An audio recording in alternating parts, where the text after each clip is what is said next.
नमस्कार साथियों, एक बार फिर से आप सभी का स्वागत है आप ही के अपने यूट्यूब चैनल लाइब्रेरी वाला पर।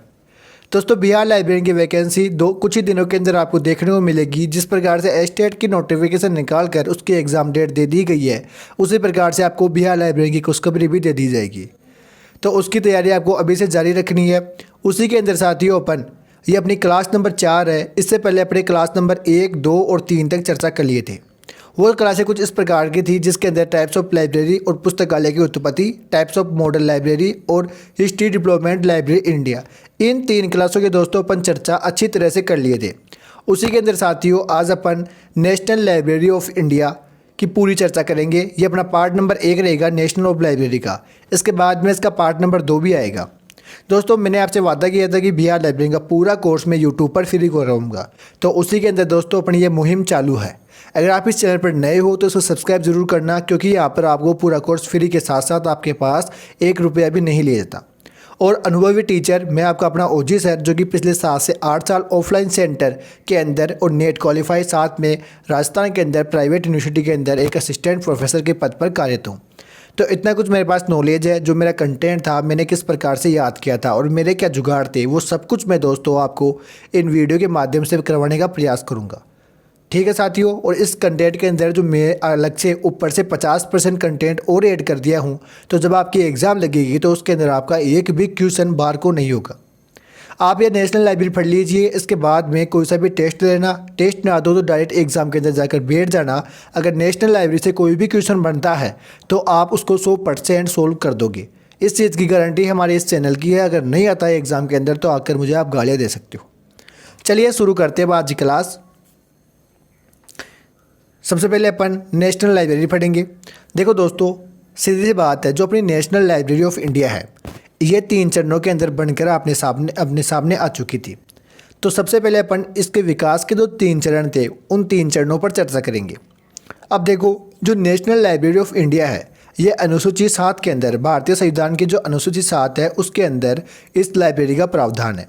साथ में अगर अनुच्छेद की बात करें तो अनुच्छेद के अंदर 62वें अनुच्छेद के अंदर नेशनल लाइब्रेरी बताई गई है। तो इस प्रकार से आपको ये 2 क्वेश्चन है और ये 2 क्वेश्चन अच्छी तरह से हर एग्ज़ाम के अंदर पूछे जाते हैं। ठीक है, अब अपन जो नेशनल लाइब्रेरी ऑफ इंडिया है इसके विकास के 3 चरण देखेंगे। क्योंकि जब नेशनल लाइब्रेरी बनी थी तो ये ऐसा नहीं है कि सीधी की सीधी नेशनल लाइब्रेरी बन चुकी थी। नेशनल लाइब्रेरी किस प्रकार से बनी, पहले इसका नाम क्या था, फिर दूसरे चरण में इसका नाम क्या था, कौन सी कमेटियाँ थी, कौन कौन लोग बैठे थे, इसके प्रथम अध्यक्ष कौन थे, या फिर बात करें इसके जो सबसे पहले भारतीय अध्यक्ष थे वो कौन थे, इन सब की दोस्तों अपन चर्चा करेंगे। ठीक है, तो इस प्रकार से दोस्तों जो अपनी नेशनल लाइब्रेरी है ये पूरी कंप्लीट हो जाएगी और ये वीडियो दोस्तों आपके लिए बहुत इंटरेस्टिंग होने वाला है। चलिए अब इस लाइब्रेरी का पहला चरण देखते हैं। तो दोस्तों पहले चरण के अंदर 31 अगस्त 1835 को टाउन हॉल कलकत्ता में नागरिक एकत्रित हुए थे। जो साधारण नागरिक थे भारतीय, वो एक जगह एकत्रित होते थे और J.H. स्टुकलर ने सार्वजनिक पुस्तकालय की पहल की। जब वो सारे नागरिक एक जगह इकट्ठे हुए तो उनमें से एक व्यक्ति थे J.H. स्टुकलर। उसने सार्वजनिक पुस्तकालय की पहल की कि आखिर में अपन जो लोग पढ़ते हैं तो ये किताबें पढ़ने के लिए सभी के लिए होनी चाहिए। इस प्रकार से इसका स्थापना में जो योगदान था उस सार्वजनिक पुस्तकालय का, उसके अंदर द्वारकानाथ टैगोर जो कि पहली बार मालिक थे और दूसरे थे पीरी चंद मिश्र। और जो दोस्तों मालिक बनने का आधार था वो 300 रुपये बताया जाता है। ठीक है, तो इस प्रकार से अपना पहला चरण था। आगे अब इसका जो प्रथम नाम था वो था कोलकाता पब्लिक लाइब्रेरी। वो व्यक्ति एकत्रित होते थे एक जगह पर, एकत्रित होने पर उन्होंने सार्वजनिक पुस्तकालय की पहल के बाद में द्वारकानाथ टैगोर को पहली बार मालिक बनाया गया, प्रीचंद मिश्र को अध्यक्ष बनाया गया। अब इतना काम हो गया तो उसका नाम दिया गया कोलकाता पब्लिक लाइब्रेरी, जिसकी स्थापना 8 मार्च 1836 को हो जाती है। तो ये भी एक क्वेश्चन है जो आने वो जितनी भी वैकेंसी हुई है, क्योंकि मेरे पास अभी तक लाइब्रेरी साइंस के, आपको यकीन नहीं होगा, 185 के आसपास पेपर है ओल्ड, कि पूरे भारत के अंदर जितने भी लाइब्रेरी साइंस की एग्ज़ाम लग चुकी है उन सभी के 185 से भी ज़्यादा दोस्तों मेरे पास पेपर है, जैसे NTA नेट के, सेट के, या DSSB के, KVS के, PSC के, बिहार लाइब्रेरी के, पंजाब लाइब्रेरी के, MP लाइब्रेरी के, इन सब के दोस्तों मेरे पास पेपर है। तो इन पेपरों के अंदर दोस्तों अगर एवरेज देखें तो हर चौथे पेपर के अंदर ये क्वेश्चन पूछा गया है कि कोलकाता पब्लिक लाइब्रेरी की स्थापना किस तारीख को हुई थी। ठीक है, ये बात क्लियर। और हाँ, जो ये पेपर है ये भी मैं आपको यूट्यूब पर पूरा सोल्यूशन कराऊंगा, लेकिन सिर्फ और सिर्फ आपको धैर्य रखना है, पेशेंस रखना है। जब तक आपकी एग्ज़ाम आएगी तब तक दोस्तों पूरा कोर्स अपन इस यूट्यूब पर जो 5 यूनिट है वो यूनिट कंप्लीट कर लेंगे, ठीक है। और जितने भी टॉपिक वाइज एमसीक्यू, फिर मिक्स के अंदर एमसीक्यू, फिर जो मॉडल पेपर है वो, इस प्रकार से दोस्तों आपकी तैयारी एकदम नंबर 1 करवा दूंगा, जिस प्रकार से ऑफलाइन के अंदर करवाता हूँ। अब देखो, मालिकाना आधार पर चलने वाली दोस्तों ये प्रथम लाइब्रेरी थी। इसका मालिक बनने का आधार 300 रुपये था, जो कि मैंने आपको पहले बताया, और प्रथम मालिक इसके द्वारकानाथ टैगोर थे, ठीक है साथियों। आगे देखो, लॉर्ड कर्जन ने अब जो अपनी 1830 के अंदर लाइब्रेरी बनी, कोलकाता लाइब्रेरी, इसकी लॉर्ड कर्जन ने दौरा किया था। दौरा उन्होंने 1899 ईस्वी के अंदर कर दिया और लॉर्ड कर्जन ने इसका सारा संग्रह खरीद लिया और 1902 के अंदर कलकत्ता लाइब्रेरी को द इंपीरियल लाइब्रेरी में मिला दिया, ठीक है। इस प्रकार से दोस्तों जो अपनी कलकत्ता पब्लिक लाइब्रेरी थी वो अब इंपीरियल लाइब्रेरी बन चुकी है। अब देखो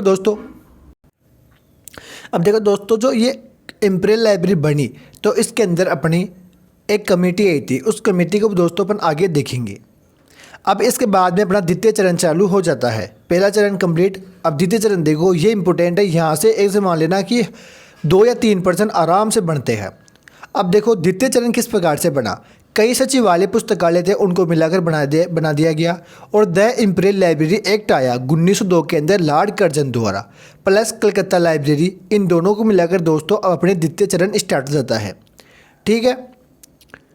एक क्वेश्चन बनता है दोस्तों, हर बार एक क्वेश्चन बनता है कि जो द्वितीय चरण बना कलकत्ता लाइब्रेरी और इंपीरियल लाइब्रेरी को किस एक्ट के द्वारा जोड़ा गया, तो आप उस स्थिति के अंदर आंसर दोगे कि इंपीरियल लाइब्रेरी और कलकत्ता लाइब्रेरी को द इंपीरियल लाइब्रेरी एक्ट के द्वारा जोड़ा गया। दूसरा क्वेश्चन देखो, दूसरा क्वेश्चन अपना ये बनता है कि जो द इंपीरियल लाइब्रेरी एक्ट है ये किस सन के अंदर आया और किसके द्वारा लाया गया, तो उस स्थिति में आप आंसर दोगे कि ये 1902 के अंदर आ जाता है। साथ में लॉर्ड कर्जन द्वारा ये एक्ट लाया जाता है, ठीक है। अब देखो जो ये दूसरी थी इंपीरियल लाइब्रेरी 1823 के अंदर बनी, इसको आम जनता के लिए 30 जनवरी 1903 में मेटकॉफ हॉल के अंदर खोला गया। दोस्तों ये इंपॉर्टेंट है बहुत ज़्यादा, ये हर एक एग्जाम के अंदर, हर दूसरे पेपर के अंदर दोस्तों ये क्वेश्चन पूछा जा रहा है कि द इंपीरियल लाइब्रेरी, आम जनता के लिए इंपीरियल लाइब्रेरी को कब खोला गया, तो 30 जनवरी 1903 के अंदर मेटकॉफ हॉल के अंदर खोला गया। इंपीरियल लाइब्रेरी थी, इसकी स्थापना 1836 के अंदर होती है, ठीक है। अब देखो इंपीरियल लाइब्रेरी की स्थापना 1891 के अंदर हो जाती है। अब देखो इसके जो प्रथम लाइब्रेरियन थे वो जॉन मैकफिलेन थे, जो कि 1902 से लेकर 1906 के बीच के अंदर रहते हैं। और दोस्तों ये खुद भी ब्रिटिश संग्रहालय के एक सहायक लाइब्रेरियन थे। अगर प्रथम भारतीय लाइब्रेरियन की बात करते हैं, इसके स्टार लग लेना, जो ये रेड कर रखा हो ना, ये बहुत इंपॉर्टेंट है। जो प्रथम भारतीय लाइब्रेरियन थे वो अपने हरिनाथ डे, जो कि 1907 से लेकर 1911 के बीच के अंदर रह जाते हैं, ठीक है। ये भी बहुत इंपॉर्टेंट है दोस्तों, आपको यकीन नहीं होगा जब आप टेस्ट दोगे ना तब आपको पता चलेगा कि ये पर्सन कितना इंपॉर्टेंट था। मैं चाहता हूँ कि आप इनको इन्हीं क्लासों के अंदर याद कर लो, क्योंकि दोस्तों ये चीज़ें कुछ फैक्ट है याद करने के लिए है।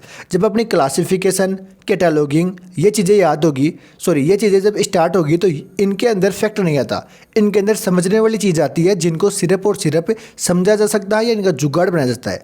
बाकी जो ये नाम है ये आपको खुद को याद रखने पड़ेंगे, ठीक है। अब अपन ने क्या देखा, प्रथम लाइब्रेरियन देखा, प्रथम भारतीय लाइब्रेरियन देखा, फिर अंतिम लाइब्रेरियन देखेंगे, वो थे खलीफा मोहम्मद असदुल्ला खान, जो कि 1903 से 1947 के बीच में रह जाते हैं,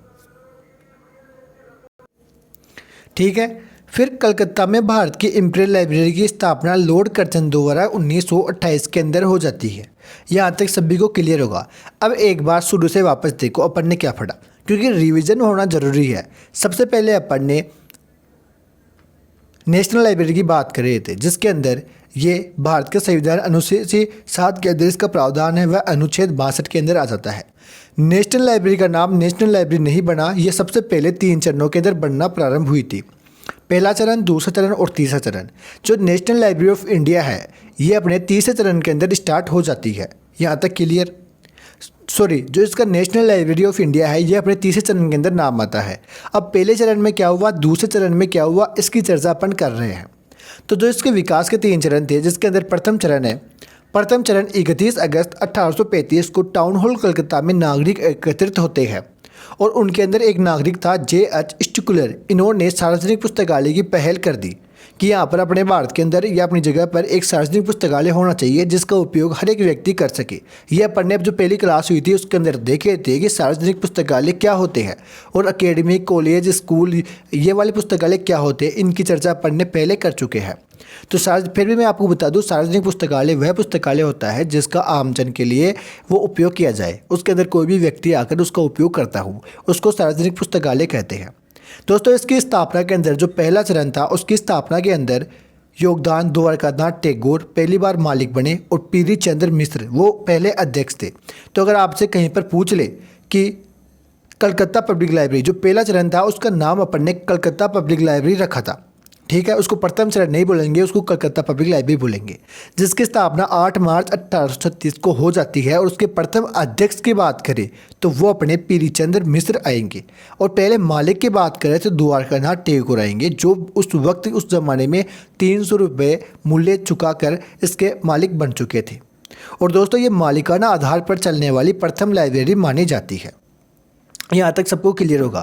फिर उन्हीं दिनों के अंदर लॉर्ड कर्जन थे जिन्होंने दौरा किया अपने इस कलकत्ता पब्लिक लाइब्रेरी का और 1899 ईस्वी के अंदर उन्होंने ये दौरा चालू किया, जिसके अंदर उन्होंने 1902 के अंदर दौरा कब किया, 1899 के अंदर, और लॉर्ड कर्जन ने इसका सारा संग्रह खरीद लिया था 1909 के अंदर। इस प्रकार से दोस्तों अपनी कलकत्ता लाइब्रेरी का जो पहला चरण था वो कंप्लीट होता है। फिर उसके बाद में अपन दूसरा चरण देखिए। दूसरे चरण के अंदर क्या होता है कि 1902 के अंदर एक कमेटी बनाई जाती है, इंपीरियल लाइब्रेरी एक्ट, एक एक्ट आता है 1902 के अंदर इंपीरियल पब्लिक लाइब्रेरी एक्ट के नाम से। इस एक्ट के द्वारा कलकत्ता पब्लिक लाइब्रेरी को प्लस इंपीरियल लाइब्रेरी को, इन दोनों को मिला दिया जाता है, ठीक है। ये देखो, इंपीरियल लाइब्रेरी एक्ट आता है 1902 के अंदर लॉर्ड कर्जन द्वारा प्लस कलकत्ता पब्लिक लाइब्रेरी को, और इन दोनों को मिला दिया जाता है। और क्वेश्चन यही पूछता है कि द इंपीरियल लाइब्रेरी एक्ट कब आता है, तो आप बोलोगे 1902 के अंदर आ जाता है, ठीक है। अब दूसरी बात ये आती है, एक सेकेंड, दूसरी बात ये आती है कि ये आम जनता के लिए कब खोली गई थी। तो आम जनता के लिए दोस्तों 30 जनवरी 1903 के अंदर। अब देखो, अब बात करते हैं अपन जुगाड़ बनाने वाली, याद किस प्रकार से रखिए, क्योंकि अपने तो काम यही है कि अपन किसी भी चीज़ को लॉन्ग टाइम मेमोरी में अपने जुगाड़ थे वो किस प्रकार से रिवील करूँ, मैं आपको किस प्रकार से याद करूँ। फटाने को तो पूरी जनता फटाती है, लेकिन अपना काम है आपको याद भी कराए। 1903 है तो इसके अंदर देखो 03 है तो इधर 30 है, दोनों के अंदर 3 आएगा, लास्ट के अंदर देख लेना। तो अगर क्वेश्चन ये भी पूछता है, क्वेश्चन तो ये भी पूछता है कि आम जनता के लिए कब खोला गया, तब 1903 के अंदर पूछा जाता है। लेकिन कई बार ऑप्शन के अंदर क्या आता है, सुनिए, ऑप्शन के अंदर सिर्फ 30 जनवरी, 30 फरवरी, 30 मई, 30 जून ये आता है। तो उस स्थिति के अंदर अपने को 30 जनवरी 1903 भी याद रहना जरूरी है। तो 1903 अगर आपको याद है तो इस 3 से आप इस 30 का अंदाज़ लगा लेना, तो इस प्रकार से आपको याद हो जाएगी। कहाँ पर खोली गई दोस्तों, मेटकोफोल के अंदर ये खोली जाती है। अगर इसके प्रथम लाइब्रेरियन की बात करते हैं, विदेशी लाइब्रेरियन, प्रथम विदेशी लाइब्रेरियन या प्रथम लाइब्रेरियन की बात करते हैं तो जॉन मैकफर्लेन को माना जाता है। ये कब से कब तक रहे, ये भी क्वेश्चन पूछता है। ये 1902 से 1906 के बीच के अंदर रहे, और ये जॉन जो मैकफर्लेन थे ये ब्रिटिश संग्रहालय के एक सहायक लाइब्रेरियन के रूप में माने जाते हैं। यहाँ तक क्लियर। अगर प्रथम भारतीय लाइब्रेरियन की बात करें तो हरिनाथ डे आ जाते हैं।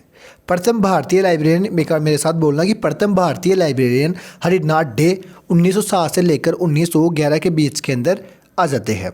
जो इनका कार्यकाल था वो 1907 से 1911 के बीच में था। तीसरा क्वेश्चन बनता है अपना अंतिम लाइब्रेरियन। तो जो अंतिम लाइब्रेरियन थे वे खलीफा मोहम्मद असदुल्ला खान थे, और वो भी 1903 से लेकर 1947 के बीच में रह जाते हैं।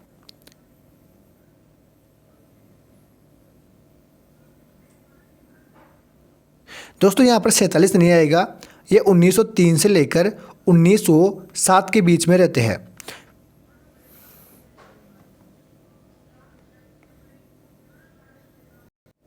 ये टाइपिंग मिस्टेक है, यहाँ पर 1911 आएगा यार विद्यार्थियों।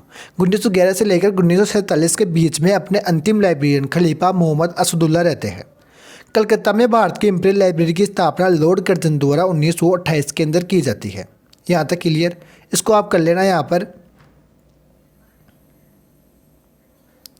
ये थोड़ी बहुत टाइपिंग मिस्टेक हो गई, यहाँ पर कर लेना आप 1912, क्योंकि 1902 से 1906 के बीच के अंदर जॉक मैकफर्लेन, 1907 से 1911 के बीच में ये, फिर उसके बाद में 1912 से बीच में यहाँ पर 12 आएगा, 1912 के से 1947 के बीच के अंदर अंतिम लाइब्रेरियन खलीफा मोहम्मद आसदुल्ला खान माने जाते हैं। ठीक है, यहाँ तक क्लियर। आगे है, फिर आती है दोस्तों एक रिच कमेटी। रिच कमेटी के नाम से कमेटी आती है 1928 के अंदर, जो भारत सरकार द्वारा इंपीरियल लाइब्रेरी के मामलों की जांच हेतु बनाई गई थी। ठीक है, एक रिच कमेटी जिस 1928 के अंदर भारत सरकार द्वारा इंपीरियल लाइब्रेरी के मामलों की जांच हेतु बनाई गई। अब दोस्तों जो ये रिच कमेटी थी इसके भी कुछ सिफारिशें थी। वो सिफारिशें क्या क्या थी वो देखिए। इसकी सिफारिश थी कि इंपीरियल लाइब्रेरी कॉपीराइट लाइब्रेरी होनी चाहिए। कॉपीराइट मतलब कि जो भी एक कोई भी लेखक किताब छापता है तो उसकी एक कॉपी इस लाइब्रेरी के अंदर देकर आना चाहिए उसको, मतलब चार देगा उसके अंदर। जो डिपोजिटरी लाइब्रेरी है उनमें से हर एक डिपोजिटरी लाइब्रेरी के अंदर उसकी एक एक कॉपी रखी जानी चाहिए। फिर आता है पुस्तकालय कलकत्ता में ही स्थित होना चाहिए, यानी कि ये ना तो दिल्ली ना और कोई अदर स्टेट। रिची कमेटी की सिफारिश थी कि ये कलकत्ता में ही स्थापित होना चाहिए, इसीलिए जो नेशनल लाइब्रेरी का मुख्यालय आएगा वो अपने कलकत्ता के अंदर ही आ जाता है। दूसरी बात थी रीडिंग रूम के रखरखाव हेतु राजस्व की पूर्ति प्रांतीय राजस्व की होनी चाहिए। ठीक है, जो अपना रीडिंग रूम गया, रीडिंग रूम मतलब जिसके अंदर विद्यार्थी या कोई आदमी जन सार्वजनिक विद्यालय आदमी आएगा वो सिर्फ जो पढ़ेगा उस वो रीडिंग रूम की रखरखाव उसके राजस्व यानी जो केंद्र सरकार के अंदर है उसको पूर्ति प्रांतीय राजस्व से की जानी चाहिए। केंद्र सरकार के अंदर जो राजस्व है उसकी पूर्ति वो ही करेगा। ठीक है, ये 3 सिफारिशें इसकी रिचे कमेटी की थी। अब imperial library first library training class का आयोजन जुलाई 1935 को असदुल्ला द्वारा किया जाता है। ठीक है, यहाँ तक क्लियर। उसके बाद में 21 मार्च 1936 को इंपीरियल लाइब्रेरी को पीपी स्ट्रोंग के घर पर खोली गई। अब देखो ये जो रेड लाइन है ये बहुत इंपॉर्टेंट है, इसलिए मैंने ये चीज़ रेड लाइन के अंदर दी गई है, तो इसको आप अच्छी तरह से या तो स्क्रीनशॉट लो या इसको याद करना। 21 मार्च 1936 को imperial library doctor PP strong के घर पर खोली गई। यहाँ तक क्लियर। अब इसके बाद में इसका तृतीय चरण आएगा, और तृतीय चरण दोस्तों अपन कल वाली क्लास के अंदर देखेंगे, क्योंकि यहाँ से तृतीय चरण के अंदर अपनी नेशनल लाइब्रेरी ऑफ इंडिया बन जाती है, जिसके अंदर अपने नेशनल लाइब्रेरी के अंदर कौन कौन से रीडिंग रूम है, साथ में इसके काम क्या थे नेशनल लाइब्रेरी के, उसकी वो कितने दिन तक खुली रहती है लाइब्रेरी, ये सारी चीज़ें दोस्तों अपन तीसरे पार्ट के अंदर देखेंगे। क्योंकि मैं चाहता हूँ कि ज़्यादा लंबा वीडियो ना हो, अगर जितना लंबा वीडियो होगा आप उतना ही बोरियत महसूस करोगे, इसलिए मैं छोटे पार्ट के अंदर करवाता हूँ ताकि आप ज़्यादा से ज़्यादा रिविज़न कर सको। ठीक है, बाकी यही चीज़ मैं चाहता तो लाइव क्लास या कैसे भी करके इसको 30 से 35 से 40 मिनट के अंदर कर देता, लेकिन मेरा वो काम बिल्कुल भी नहीं है। मैं चाहता हूँ जितना कम समय के अंदर आपको जितना ज़्यादा कंटेंट दे सकूँ उतना देने का मेरा प्रयास रहता है। तो देखो ये अपने नेशनल लाइब्रेरी का पहला पार्ट था, जिसके अंदर अपन पार्ट नंबर 1 की बात की, जिसमें अपन इसके 2 चरण देखे। सबसे पहले दोस्तों अपने नेशनल लाइब्रेरी की बात की है, एक बार रिवीजन कीजिए क्योंकि रिवीजन जरूरी है। नेशनल लाइब्रेरी की बात की है भारत के संविधान अनुच्छेद 62 के अंदर अनुसूची 7 के अंदर थी। ठीक है, एक सेकंड रुकिए। अनुच्छेद और अनुसूची के 62 और अनुसूची 7वीं के अंदर आ जाती है। यहाँ तक के लिए जो कि स्थापना के प्रावधान थे। बाद में नेशनल लाइब्रेरी ऑफ इंडिया के अपन ने कितने चरण देखे? नेशनल लाइब्रेरी ऑफ इंडिया के अपन 3 चरणों के अंदर बात की, जिसमें से अपन 2 चरण इस क्लास के अंदर देखने का प्रयास किए। पहला चरण था कि 31 अगस्त 1835 को जो अपने टाउन हॉल कलकत्ता थे, याद रखना टाउन हॉल कलकत्ता में कलकत्ता के नागरिक एकत्रित हुए थे। उनमें से एक व्यक्ति था J.H. स्टोकलर के नाम से। उसने सार्वजनिक पुस्तकालय पहल करने की मांग की और ये बन भी गया, जिसकी स्थापना के अंदर जो योगदान दिया था वो मैंने बताया था आपको 2 व्यक्ति, एक तो द्वारकानाथ टैगोर और दूसरा पीरीचंद। ठीक है, पीरीचंद को तो अध्यक्ष बनाया गया, फिर और जो द्वारकानाथ था वो द्वारकानाथ टैगोर था वो मालिक था, और मालिक बनने का जो आधार था उसने 300 रुपये उस वक्त उस ज़माने के अंदर दे दिए थे। यहाँ तक बातें अपनी क्लियर हो चुकी। फिर कलकत्ता पब्लिक लाइब्रेरी की स्थापना होती है 8 मार्च 1836 को कलकत्ता पब्लिक लाइब्रेरी की स्थापना। उसके मालिक मैंने आपको बता दिया। फिर अपने लॉर्ड कर्जन थे, उन्होंने कलकत्ता पब्लिक लाइब्रेरी का दौरा किया 1899 को। यह बात क्लियर, यहाँ तक मैंने आपको बताया था। उसके बाद में 1902 के अंदर उसने जितना भी आधार था, वो जितना भी संग्रह था, वो सारा का सारा खरीद लिया। इस प्रकार से अपना पहला चरण कंप्लीट होता है। फिर अपने दूसरे चरण की बात की। दूसरे चरण के अंदर कई सचिवालय पुस्तकालय को मिलाया गया था और इंपीरियल लाइब्रेरी की स्थापना की गई थी। यहाँ तक क्लियर। और एक इंपीरियल लाइब्रेरी एक्ट आता है। कौन सा? इंपीरियल लाइब्रेरी एक्ट के नाम से एक एक्ट आता है। 1900 कितनी तारीख बताई थी मैंने आपको? 2। जब उसने संग्रह किया था उसी सन के अंदर इंपीरियल लाइब्रेरी एक्ट आता है। और उस एक्ट के दौरान कलकत्ता पब्लिक लाइब्रेरी और इंपीरियल लाइब्रेरी को मिला दिया जाता है। उन दोनों को मिलाने के बाद अपने दूसरा चरण बनता है इंपीरियल लाइब्रेरी। ठीक है। इंपीरियल लाइब्रेरी की स्थापना कब होती है? 1891 को। और अब फिर मैंने आपको 4-5 पॉइंट बताए थे। वो पॉइंट कौन से थे? एक सेकेंड,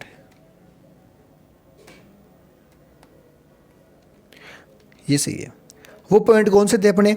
एक था कि उसका जो प्रथम भारतीय लाइब्रेरियन था वो हरिनाथ डे था। हरिनाथ डे के नाम से था, जिसका 1907 से लेकर 1911 के बीच के अंदर कार्यकाल रहता है। दूसरा, प्रथम लाइब्रेरियन की बात करते हैं तो वो अपने जॉन मैकफलेन के नाम से था। कौन? जॉन मैकफलेन के नाम से था, जो कि 1902 से लेकर 1906 के बीच के अंदर रहता है। और ये भी किस जगह संग्रहालय था? किस जगह का सहायक लाइब्रेरियन था? ब्रिटिश संग्रहालय का। यहाँ तक क्लियर। फिर एक अपने कमेटी बनाई अपन ने, जो कि भारत सरकार द्वारा रिचे नाम से कमेटी थी, जिसकी स्थापना 1900 रिचे कमेटी की स्थापना अगर आपसे पूछ ले, हाँ वो तो मैंने आपको बताया नहीं, 1926 के अंदर उसकी रिचे कमेटी की स्थापना की गई थी। यहाँ तक क्लियर। और रिचे कमेटी के अंदर क्या बोला गया कि ये कॉपीराइट लाइब्रेरी होनी चाहिए, इसका जो मुख्यालय है वो पुस्तकालय में ही रहना चाहिए, साथ में जो रीडिंग रूम रहेगा उसकी पूर्ति केंद्र सरकार द्वारा की जाएगी। यहाँ तक क्लियर। उसके बाद में अपन ने एक छोटी सी चीज़ और देखी थी कि 21 मार्च 1936 को imperial library doctor PP strong के घर पर खोली गई। यहाँ तक अपन ने इस क्लास के अंदर चर्चा की। अब अपनी क्लास नंबर 3 आएगी, जिसके अंदर अपन नेशनल लाइब्रेरी का बारे में देखेंगे कि नेशनल लाइब्रेरी किस प्रकार से बनी,